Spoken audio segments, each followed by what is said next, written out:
Welcome to shops of blessing. దేవుని కృపలో భద్రపరచబడి నూతన దినములో ప్రవేశించాం.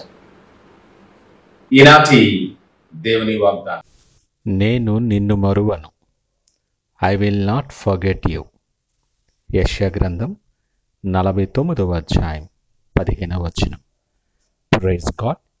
ఈ నూతన దినములు దేవుడు మీ కొరకు సిద్ధపరిచిన ప్రతి దీవెన ఆకాశపు వాకిళ్ళు విప్పి మీ మీద కృమ్మరించునుగాక.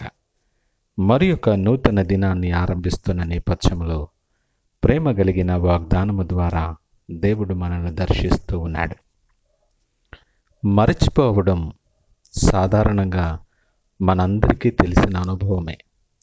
మనకున్న అనేక పనుల క్రమములు, అనేక ఒత్తిడుల మధ్య చాలా విషయాలు మనం మర్చిపోతూ ఉంటాం.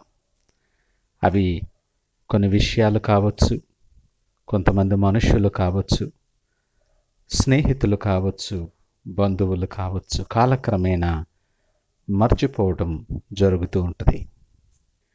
మన ప్రయాణంలో మనకి బాధ కలిగించే విషయం ఏమంటే, ఈ లోకంలో సాధారణంగా మన అవసరం ఉన్నంత వరకే మనము బాగా గుర్తుంటాం.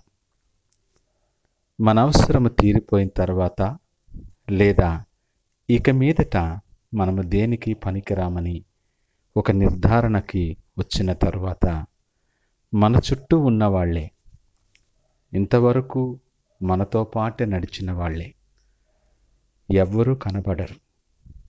కాలక్రమేణా అందరూ మన ఉనికిని కూడా మర్చిపోతూ ఉంటారు. ఆ విషయాలు తలంచుకున్నప్పుడు ఎంతో బాధ కలుగుతుంది, ఎంతో వేదన కలుగుతుంది.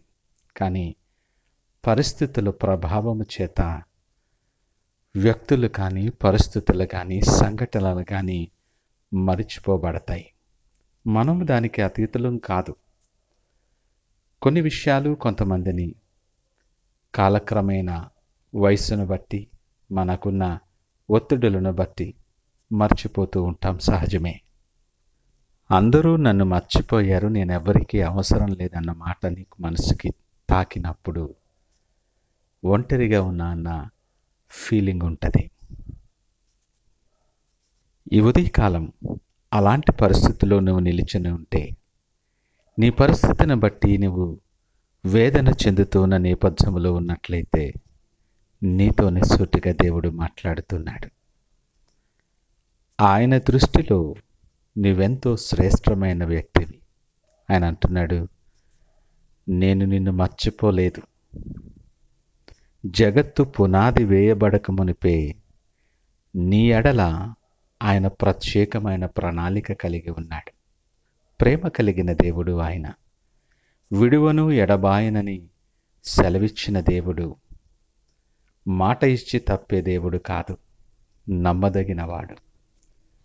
చేయి పట్టుకొని నడిపించేవాడు. మనల్ని ఎప్పుడూ అనాథలుగా విడువడు. ఈ దినాన్ని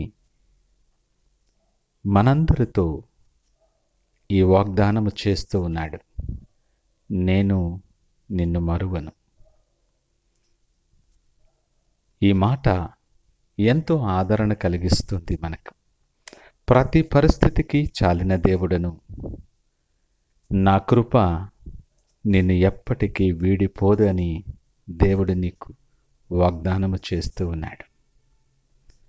ఈ అద్భుతమైన వాగ్దానం నీకు ఆదరణ కలిగించిన నేపథ్యంలో నీ పరిస్థితులను బట్టి దిగులు చెందకు. నీ ప్రతి ఇరుకు నుండి, ఇబ్బంది నుండి, నెమ్మది లేని పరిస్థితుల నుండి, నీ ఒంటరితనము నుండి దేవుడు మరువక నిన్ను లేవనెత్తబోతూ ఉన్నాడు. దిగులు చెందొద్దు.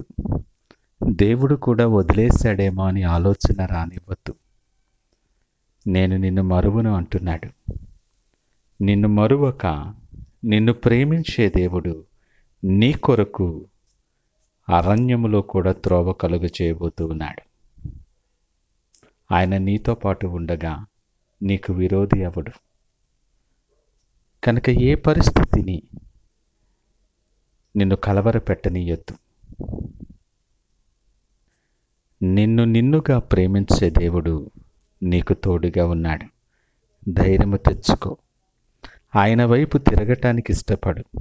ఇంతకాలం లోకము వైపు, లోకాశల వైపు, లోకస్తుల వైపు నువ్వు తిరిగి పరుగులెత్తిన దినాలు అయిపోయాయి.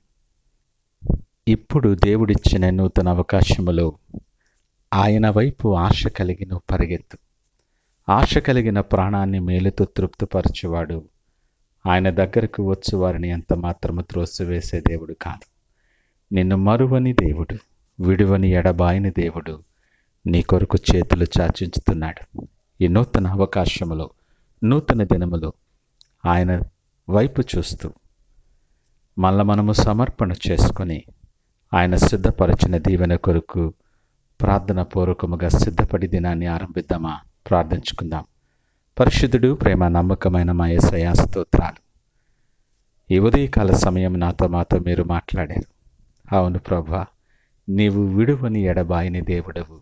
నీవు మమ్మలను మర్చిపోలేదు. మా ఇరుకులో, మా ఇబ్బందులో, మా కష్టములో, మా లేమిలో, ప్రతి పరిస్థితిలో మాకు చాలిన దేవుడిగా నీవున్నావు. నీకు వందనాలు, స్తోత్రాలు.